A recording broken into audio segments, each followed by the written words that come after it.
बिस्मिल्लाहिर्रहमानिर्रहीम। अस्सलाम वालेकुम रहमतुल्लाहि व बरकातहू। 7 अक्टूबर 2023 को हमास की क़यादत में फ़लस्तीनी मुजाहिदीन ने गज़ा की पट्टी से इसराइल के खिलाफ बड़े पैमाने पर हमले का आगाज़ किया। मुजाहिदीन इसराइल की रुकावट को तोड़ते हुए और गज़ा की सरहदी गुजरगाहों से गुजरते हुए करीबी इसराइली बस्तियों में दाखिल हो गए। हमास ने इसे ऑपरेशन तूफान अल अक्सा का नाम दिया है। 1948 की अरब इसराइल जंग के बाद इसराइल की हदूद में ये पहला बराह रास्त तनाज़ा है। इस वीडियो में हम बात करेंगे ये तनाज़ा क्यों शुरू हुआ, कैसे शुरू हुआ। मगर उससे पहले अगर आप इस चैनल पर नए हैं तो जल्दी से इस चैनल को सब्सक्राइब कर लें, इससे पहले कि हम आपसे खो जाएं। यूरोप में यहूदियों के साथ रवा रखे जाने वाले सलूक की वजह से सयूनिस्ट तरीक जोर पकड़ने लगी, जिसका मकसद यहूदियों के लिए अलग रियासत का क़याम था। उस वक्त फ़लस्तीन का इलाका सल्तनत उस्मानिया के कंट्रोल में था।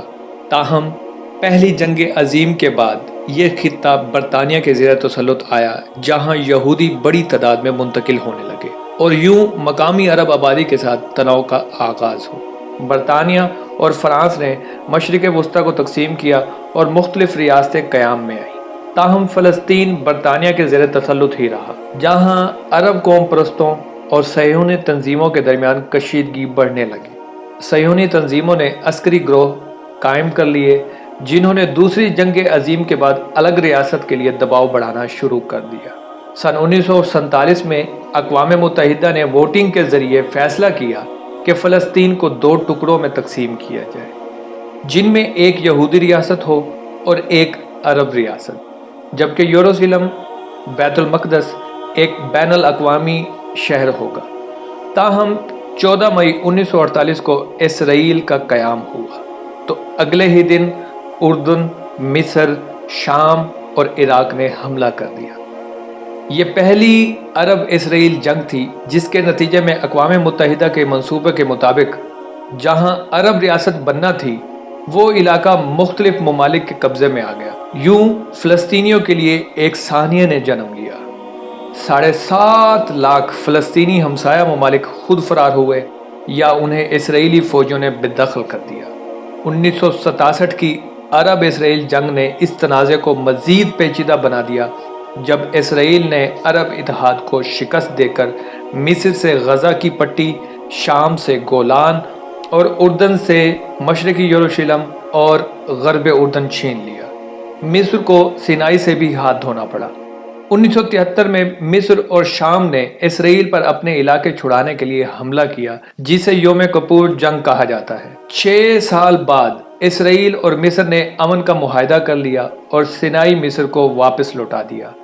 उर्दन ने भी कुछ अर्सा बाद इसराइल को तस्लीम करते हुए मिस्र की तकलीद की। इसराइल आज भी ग़र्ब उर्दन पे काबिज़ है, ताहम उसने 2005 में गज़ा की पट्टी से फ़ौजें निकाल ली थी। अक़वाम मुत्तहिदा आज भी इस इलाके को मकबूजा मानता है।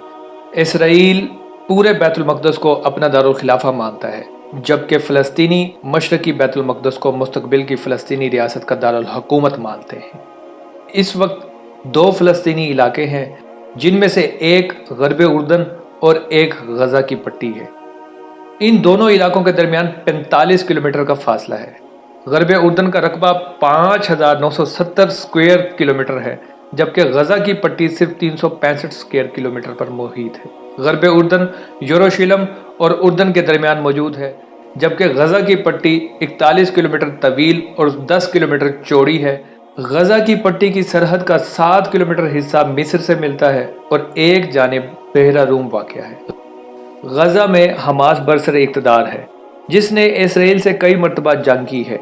इसराइल और मिस्र सख्ती से गज़ा की सरहदों की निगरानी करते हैं ताकि हमास तक हथियार ना पहुँचे। दूसरी जानिब ग़र्ब उर्दन में बैनुल अक़वामी तौर पर मानी जाने वाली फ़लस्तीनी हुकूमत है, जिसमें फ़तह तंजीम का अहम किरदार है। ताहम ग़र्ब उर्दन कहलाने वाले इस छोटे से इलाके में 86% फ़लस्तीनी हैं, जबकि 14% लोग इसराइली आबादकार हैं, जो ऐसी बस्तियों में रहते हैं जो एक दूसरे से अमूमन फासले पर मौजूद होती हैं। ज़्यादातर इसराइली बस्तियां 70, 80 और 90 की दहाई में तमीर हुई थीं, मगर गुज़श्ता 20 बरसों में इनकी आबादियों में 2 गुना इजाफा हुआ। इसराइल इन बस्तियों को पानी और बिजली जैसी सहूलियत फराहम करता है और इनकी हिफाजत इसराइल की फ़ौज करती है। حماس کیا ہے اور یہ اسرائیل کے ساتھ کیوں لڑ رہا ہے؟ فلسطینیوں اور اسرائیلیوں کے درمیان مرکزی تنازع کیا ہے؟ اگلی ویڈیو میں بتائیں گے۔ یہ ویڈیو اگر آپ کو پسند آئی ہو تو لائک، شیئر اور سبسکرائب ضرور کیجیے گا۔ ملتے ہیں اگلی ویڈیو میں، تب تک کے لیے اللہ نگہبان۔